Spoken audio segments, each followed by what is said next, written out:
Well, thank you guys so much for joining us today. We're here at Guiding Right in Oklahoma City and ready to give you guys an update on our fight against COVID-19.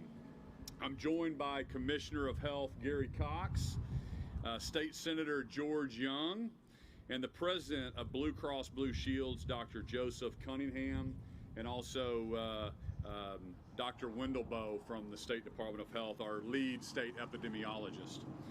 So Commissioner Coxe has some great news to share about our testing and our contact tracing here in Oklahoma. But I wanted to start by giving everybody an update on our PPE. On March 15th, we declared a state of emergency. My top priority was to protect the health and lives of Oklahomans. We immediately went to work securing protective equipment, test kits, and other medical supplies to be able to protect Oklahomans. As part of our response, we have shipped PPE to all 150 hospitals. We just completed shipping a 7-day supply to all of our 308 nursing homes all across the state, as well as EMTs, law enforcement, firefighters, funeral home employees, and many others on the front lines fighting COVID-19 across the state. Congress passed emergency funding, so we're so thankful for our federal delegation for passing that for our state. We roughly have $1.2 billion now in our state to help fight COVID-related expenses and to provide relief for the COVID expenses that we've spent. And every dollar we spend fighting this virus is 100% reimbursable from the feds. My Secretary of Budget, I set him up and he immediately got to work to form a special financing team of public employees to monitor and maximize every penny, and they have done an outstanding job. These federal dollars have allowed us to purchase millions of N95, KN95 masks, and surgical masks in a very competitive global market. We've been able to buy gowns, face shields, hand sanitizers from Oklahoma businesses. I'm so proud of the Oklahoma businesses that have taken their manufacturing and have changed very quickly. Companies like Covercraft in Pauls Valley, Prairie Wolf in Guthrie, Professional Imaging Packaging in Tulsa, Oklahoma Folding Carton in Minco, and Lucas Color Guard in Oklahoma City. We will continue to use these federal funds to ensure they have access to critical protective equipment while this global supply chain continues to be disrupted and until it gets restabilized. I'm going to continue to turn over every rock and run down every lead as we compete against other states and other countries around the world for PPE. Because my job as governor is to protect the health and lives of Oklahomans first and foremost. When questions arose this week about the amount of spending taking place at the State Department of Health, the team pulled together a quick overview of our current expenses. Here's a quick rundown of what has taken place in the last 6 weeks. The State Department of Health, that is the agency that is buying the PPE, the ventilators, the testing supplies, and all the other medical equipment that we're using to protect our health workers. With everything the health department has bought to protect Oklahomans, it's spent 1% of our total federal dollars available to fight COVID up to this point. Everything we're buying is to protect the health and lives of Oklahomans. That's been my goal from the beginning, and that includes making sure that all of our healthcare workers, our first responders, have the PPE that they need. As I've said before, coronavirus is still in the United States. It's still in Oklahoma. As we continue to safely reopen our state, we need to keep our guard up. Now is not the time to just go back to normal. We need to continue to practice social distancing, continue to wash our hands, stay home if we're feeling sick, and we need to also focus on protecting our most vulnerable population. Part of the reason we're here today is because we continue to expand testing. As we test more people, we will still find new cases in Oklahoma, but I want you to hear me. Our infection rate is going down. Of all the people we've tested, just 5.67% are coming back with a positive test. That means for every 1,000 that we're testing, 943 come back negative, and just 57 are come back positive. At the beginning of April, we had over 10% of our tests come back positive. So that is a great sign that we are continuing to have a lower percentage come back positive. With more testing and expanding our contact tracing, we will be able to continue to slow the spread of this virus and keep Oklahomans safe. Oklahomans have done a fantastic job, and I said it in the beginning, the better job we do in early April, meant we're going to be able to get back to work quicker in May, and Oklahomans have really sacrificed and done a great job, and it is time to start a measured reopening. I'd like to turn it over to Commissioner of Health Gary Coxe to tell you a little bit more about the testing and the contact tracing. Commissioner Coxe. Thank you, Governor. As Governor Stitt begins the phase one of the reopening of our state tomorrow, the State Health Department remains vigilant. But before I begin, I want to take a moment to recognize the hard work of the public health workforce. These are our nurses, our nurse practitioners, our laboratory folks, our folks that work the swab drive-thrus, our support staff. They have worked tirelessly on protecting the lives of Oklahomans. And they are actually the tip of the spear in this response. So they're working around the clock. Many of them are working 16 hours a day, 7 days a week, and they're going now, many of them have worked straight for 60 straight days. So we appreciate the time that they have taken away from their families and their lives to really protect the lives of Oklahomans. So our agency has posted guidance documents on our coronas.health.gov site on how each industry can contribute towards our efforts to keep their employees and customers safe. The governor mentioned tracing and testing, and these efforts are absolutely essential to our success in reopening the state of Oklahoma. Governor Stitt has called for all COVID-19 testing locations to expand across the state to give access to all Oklahomans, even those with no symptoms. So this is critically important because our public health and our partners are prepared to handle the response and to handle this increase. Over the last 8 weeks, the State Health Department has led opening of 80 drive-through testing locations, and this in many cases has doubled week by week to increase the state's testing capacity, which is critical. To make it short, we've come a long way in a short period of time these last 8 weeks. And I say that I credit these successes to the thousands of public employees who are working around the clock, to our university partners of OU and OSU, to the legislature for granting the catastrophic emergency declaration that's allowed us to streamline state and county operations to be more able to quickly respond to this situation and the pandemic that we're in. In May, our goal will be to test over 2% of Oklahomans, of Oklahoma population. This would mean by the end of that May, we will have collected and processed 90,000 tests covering 2% of our population. The state's current plan is to provide testing to all nursing homes residents across the state. So we urge the public to go through our drive-through locations and other locations and get tested.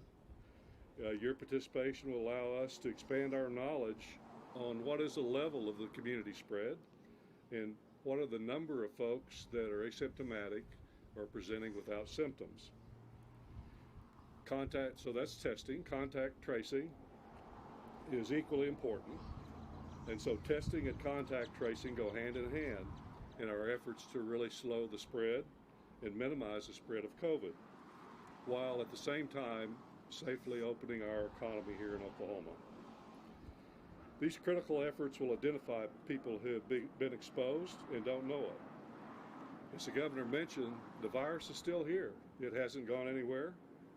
And the State Department of Health is committed to work with all Oklahomans as we safely reopen our state, and to continue to monitor and share the critical data for decision making. While we continue to respond to positive cases with aggressive mitigation strategies, we also understand that each community is unique. The response will vary based on the level of community transmission, the characteristics of each community, and their populations. And so, as part of our governor's reopening plan, we've been strategically building out our contact capabilities in a phased approach. At this time, we have over 150 of our state health department staff who are turning around in investigations for our current workload of positive COVID-19 cases. Over the next month, we'll be expanding this team to an additional 500 tracers in partnership with the National Guard, with OU and OSU, and we'll train another 150 that are currently being trained and be able to double our capacity as early as next week. Our goal is to have at least 1,000 contact tracers ready to deploy as needed. We'll achieve our public health goals in a fiscally responsible way by leveraging available resources and the funds provided by Congress specifically for combating COVID in Oklahoma. I'd like to, in just a minute, introduce you to Senator George Young, who's always been a great public health advocate in our state, and he's here to announce the second part of our testing plan to help us meet our goal of an additional 90,000 COVID-19 tests during the month of May. As Commissioner, I've been focused on expanding the agency's public-private partnerships, and I'm excited about the one we're announcing today, and I appreciate Senator Young's partnership in making this possible. The State Health Department and BlueCross Blueshield of Oklahoma have had a long-standing partnership through the Oklahoma Caring Foundation to operate the 9 caring van program throughout rural Oklahoma. Outreach through the caring van mobile health partnerships allow us to be innovative in our approach to public health, take the services to where people are. Today, the State Health Department, the Oklahoma City County Health Department, the Tulsa Health Department are launching a furtherance of this partnership with BlueCross Blueshield of Oklahoma that involves caring vans, deploying caring vans in underserved communities for COVID-19 testing access. We don't want anyone to be denied the opportunity to have a COVID-19 test because of transportation issues. And so, Senator Young, would you like to share a few words with us now? Thank you, Commissioner Coxe. It is a pleasure and an honor to be here with you today. Let me first bring you greetings from Senate District 48 and welcome to Senate District 48. I like to say it's the heart of Oklahoma City and the heart of Oklahoma. Fact of the matter, the capital is in Senate District 48. I don't get much credit for that. And the governor just reminded me that the governor's mansion is in Senate District 48, and he is my constituent, so I'm glad that he's here also. Let me quickly say that what brought us to this point and to this moment is the relationship that I have with Commissioner Coxe. When he was at City County Health Department, we worked together then on many different issues. And when the COVID-19 struck and when it became prevalent here all over our country, one of the things that I became overly concerned about was the fact that I saw in many cities what I didn't want to see in Oklahoma City, and that is in certain communities that they would go and have so much of an outbreak that it would be overwhelming. And so we have not had that, thank God, here in Oklahoma City. But we don't want to have that either. And so when I called Commissioner Coxe and said to him, first, I need some statistics on race and COVID-19. He quickly got those to me. And then when I called him back and said, thank you for that, I said, I wonder, I'm kind of concerned about the fact that are we testing enough in certain areas to determine the rate of infection in those areas? And he said, I don't know, but I tell you what, I will see what I can do. And then a couple of weeks later, he called me and said, I've got some news for you. And that's where I want to step in and say thank you to BlueCross and Blueshield. I'll go back to Dr. Rodney and to Ted and all of those leaders and now the new leader who have come and shown that they appreciate and care about the whole state of Oklahoma. And so I'm thankful. And when Dr. Coxe said that BlueCross and Blueshield had so kindly donated some and given us access to some vans that we could do some mobile testing, he asked me, well, where do you think we could kick this off? And for full disclosure, you're at Guiding Right. The executive director is Theo Noel. And for full disclosure, I am a board member, and I have seen the work that Guiding Right has done, HIV/AIDS work, and then health work for the African American community. I could think of no better place to kick it off than here in the heart of Senate District 48 and in the heart of Oklahoma City, to have access by the people who live here and for us to get a better idea. What hurts us is what we don't know. And that's why I'm thankful that we have now access to get testing to people and to place these vans strategically across Senate District 48 and other areas of our state, rural areas, Governor, that may not have access, so that we might be able to get a hold of this thing before it gets carried away. I see the numbers. I report on the numbers every day, and people are still dying. 5 to 10 people every day are still dying. I'm glad that it has not gone larger than that. But if that 5 or 10th person is your mother, your father, your sister, your brother, your wife, your husband, your son, your daughter, your auntie, your niece, your uncle, your cousin, then it's important and significant. And so that's why I'm excited about what's happening here today. We are putting some attention where I want some attention, I think is needed some attention, so that we might continue to be able to control and have access and to be able to know what's going on in our state with this COVID-19. And so I am very thankful, Governor, for you being here and hearing and listening and being Senate District 48, other than just the Capitol and your mansion, to come out and to see the other parts and to see what's going on. We're going to place these vans in strategic locations. I'll be meeting with other leaders in Oklahoma City, finding out where they believe the best places are so that we can have them there periodically to do the testing and to give all people access. We have a problem with health disparities all over America, and that disparity is existence in Oklahoma City.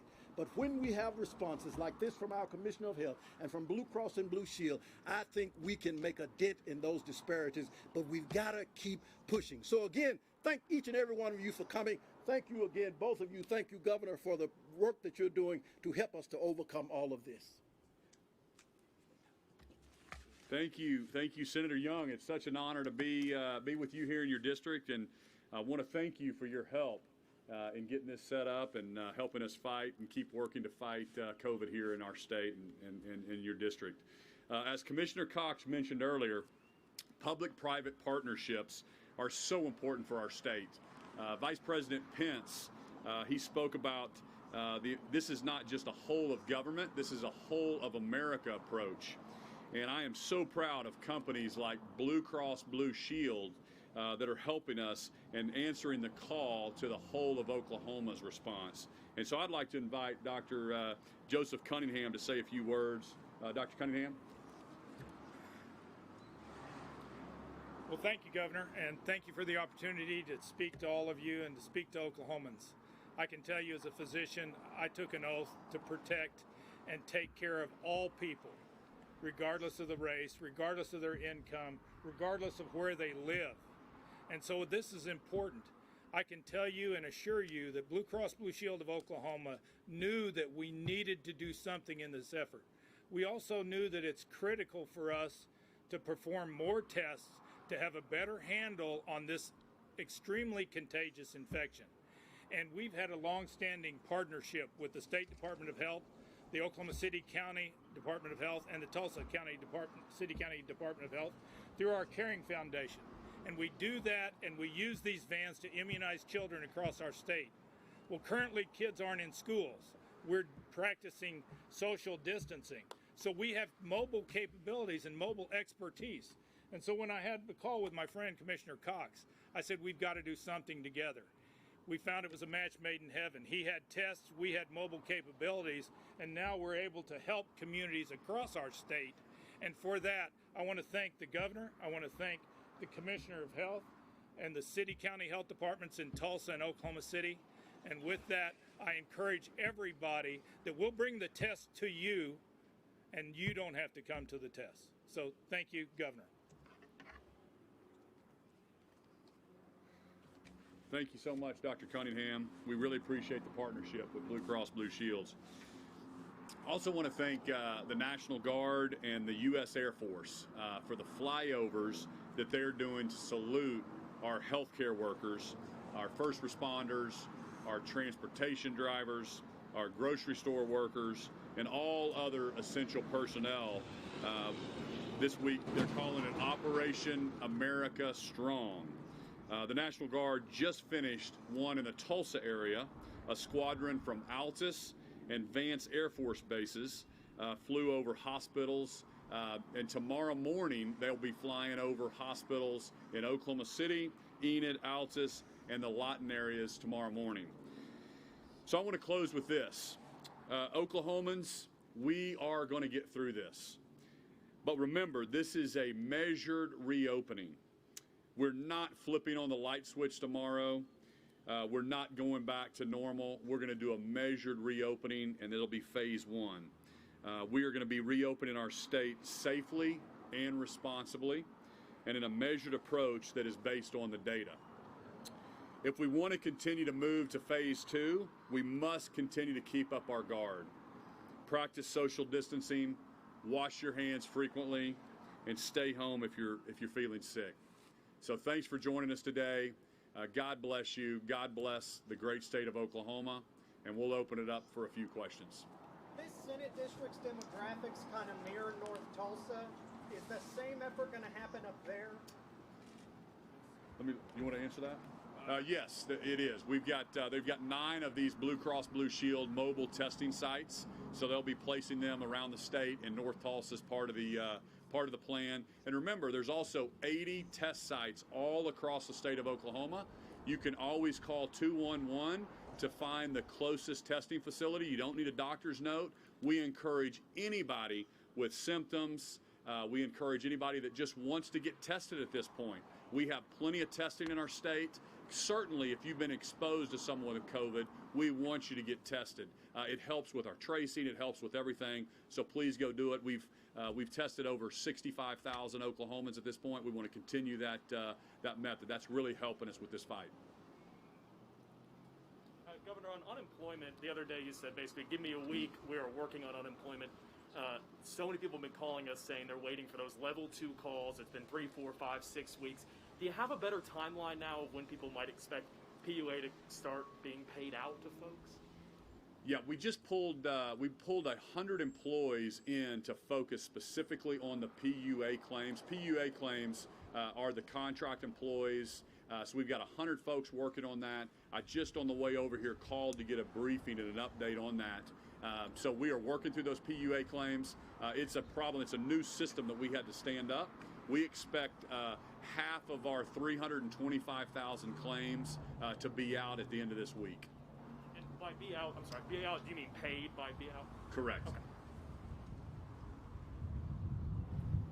Health Commissioner Coxe, I do have one question for you, if that's all right. I just respond on the audit that was announced, that was kind of called for by the Attorney General's office. I was wondering if you could describe the status of that and how that might affect any daily operations. The status, yes. Well, we received a notice of the audit. We welcome the audit, and we've had a conversation with Auditor Cindy Bird and told her to expect our full cooperation. We're transparent. And we open all of our records for scrutiny from her office, and we'll cooperate 100%. And one thing I also wanted to ask was about the state's purchase of hydroxychloroquine. Is there any plan to use that? I know that Dr. Fauci mentioned yesterday in the White House that remdesivir is a new drug that's being looked at for possible treatment. But what is the plan for hydroxychloroquine in Oklahoma? Well, I'm not sure what the latest plan is for that. Of course, they're undergoing, it's got a promising practice, at least when the purchase was made, and is undergoing some clinical trials currently, and hopefully those will go well. And what the use of that, it's already a legal drug for physicians to use currently, so physicians can use it now. I think it's recommended more for hospital use. Under a physician's supervision, so it's available for use. Will the carrying van be using the saliva testing or the nasal swabs? And Governor, I don't know if you have an answer to this, but I know they're starting the saliva testing at nursing homes. Do you know what they're using to like cap and seal those tests right now?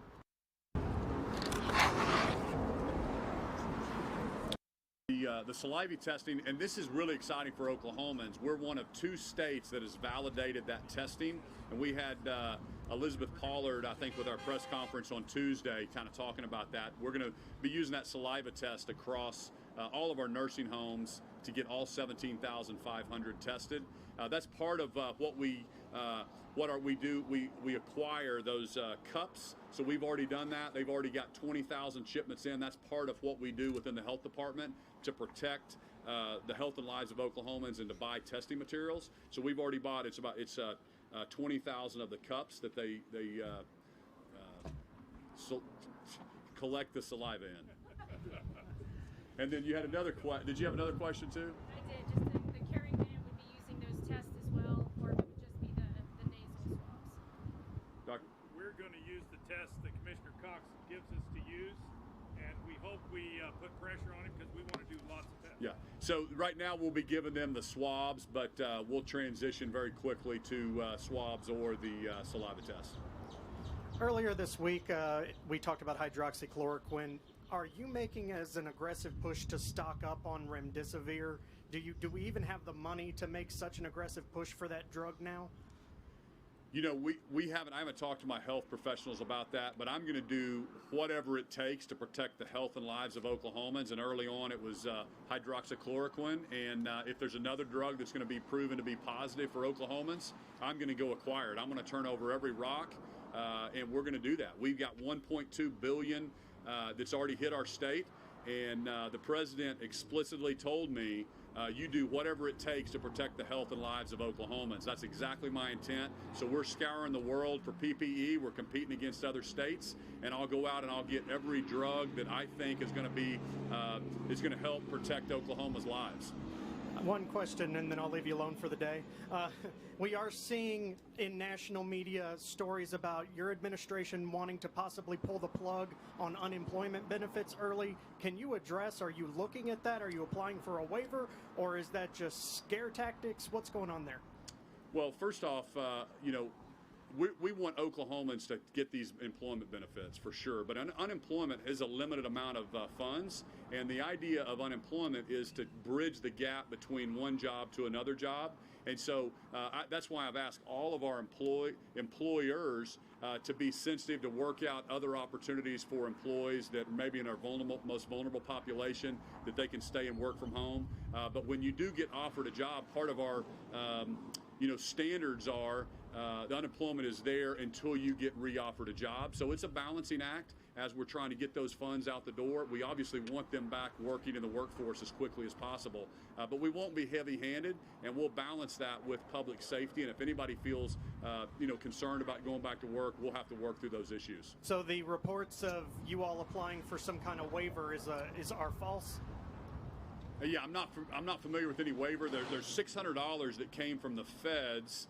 That only lasts through July 30th, and it was an addition to whatever we already had in our own corpus here in Oklahoma to provide up to a $500 a week benefit. This $600 was an addition to that. It ends earlier than our $500 a month unemployment ends. But it all is predicated. The rules are it is really a bridge between one job to another job to have folks. So we want folks back in the workforce as quickly as possible. There's no doubt about that. Governor, you get asked all sorts of weird questions. I suppose that's part of the job. You mentioned first responders and those on the front lines being critical to the effort to fight COVID-19. There's been some talk and some reports and some debate over whether those who are exposed to COVID-19 while working, EMTs, et cetera, if they contract COVID-19 and have costs associated with that and can't work, is that, in your opinion, should that qualify as a workers' compensation matter? You know, we signed an executive order to any state employee, any first responder that contacted COVID during their work, they would have 14 days of paid time off. As far as a workers' comp claim, haven't thought about that. I would need to go back and look at the statutes to determine what that would look like. I appreciate it. I think the legislature wants to. Dr. Cunningham, if I could ask you the same situation. You know, you're the CEO of an organization that I believe is going to be staffing this caring van, and if one of your employees were to get, COVID-19 during that process, would you expect there to be a workers' comp matter as a result of that? Well, I can't be sure if it was a workers' comp issue, but I can tell you that we intend to take care of our employees that put themselves voluntarily at risk to help others. And that's not to imply we're not going to take care of all of our employees, but we will go the extra mile for those that are trying to help others. Thank you. Commissioner Coxe, I think this one would be for you. Going back to the audit on the State Department of Health, obviously you said you welcome the audit. Do you see any reason to change? You know, an audit can take potentially months. It could take a while. Do you see any reason to change current procurement processes in the meantime while you wait for the results of the audit? Well, there's a full-time person who is, as the governor said, is every day, long hours of each day, tracking down and overturning every rock to find all of the PPE and other materials it takes to respond. And our primary mission and our primary goal is to save lives in Oklahoma. And that's we want to do that in a fiscally responsible way. But at the end of the day, we want to save lives and we want to maintain health of Oklahomans. And so that's our primary goal.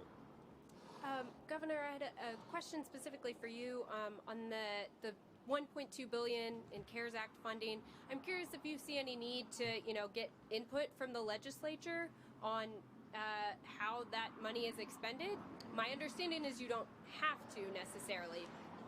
Yeah, we're setting up a whole team that administers those dollars. So some of those dollars are for municipalities and cities to replace COVID-related expenses there. So we're standing up a process for them to send in their expense reports and their grant applications, so to speak, of what they've spent to save lives in their community. And then then we'll funnel the money to those cities and municipalities. Then the other piece of monies that came from the federal government is through state budgets. And so we've instructed all of our different CFOs, chief financial officers throughout state government, to classify everything that's COVID related, whether it's overtime, whether it's computers to work from home, or the example we just gave here with the State Department of Health, acquiring PPE. So we classify everything COVID related. That will all be 100% reimbursed, whether it's in whatever agency across state government.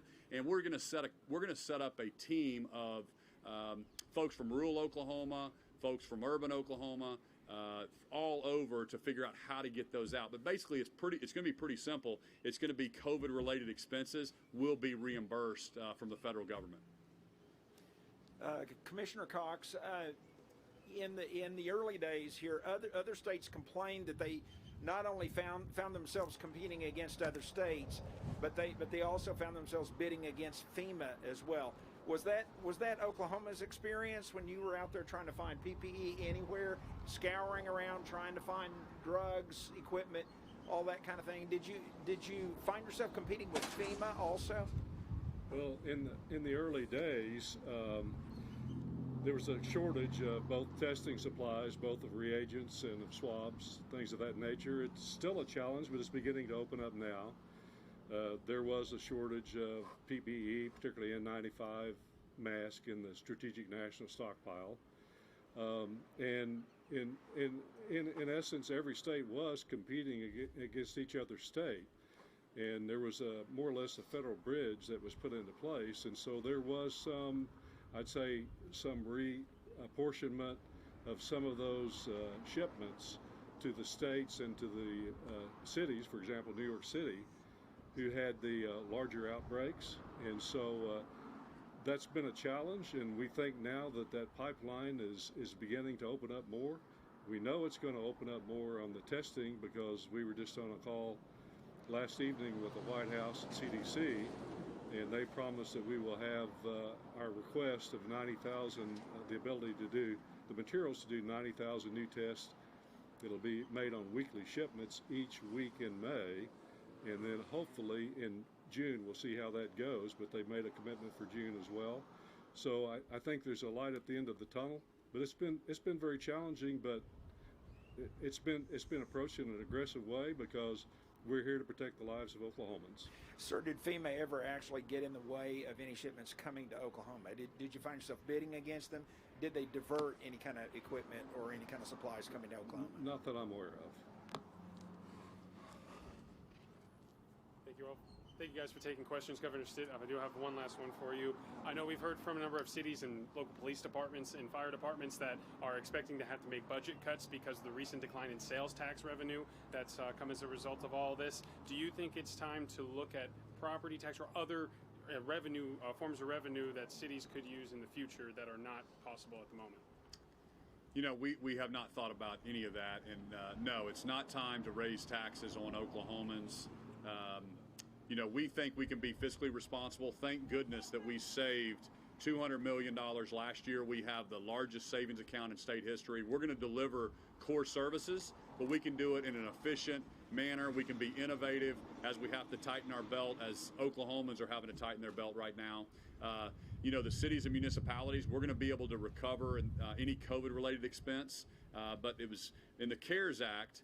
Now, I know we're getting into the weeds a little bit, but the CARES Act specifically said it was not for revenue replacements. And so we won't be able to use that money for revenue replacements, but anything COVID-related, purchasing PPE, equipment, all the testing supplies, all the things that we're doing, we're going to be 100% reimbursable. Governor, real quick, just to follow up on that, you said it's not the time to raise taxes. If we get in the weeds on the legislature, I believe House Bill 1992 would simply allow municipalities to have an option to hold their own vote on getting some millage from property taxes. Is something like that possible in your mind this legislative session, or do you think that's too deep in the weeds for now? Well, you know, the legislature, I think they're going to be back next week. They've got a limited time. You know, we have to be done by May 31st. It's something that I don't know if the legislature will take up or not with the limited amount of time that they have. But again, it's not the time to raise taxes. We're going to have to be smart. We're going to have to be innovative. That's why I'm rolling up my sleeves, digging into the details, and we can use technology. This is a great practice run. We've got 30,000 employees working from home across state government. We think we can innovate and we can deliver services through technology, and we can be very efficient and do that, and get more efficient in the way that we deliver services to Oklahoma. Thank you so much for allowing us to be here with you guys today and answering your questions. Thank you, everybody.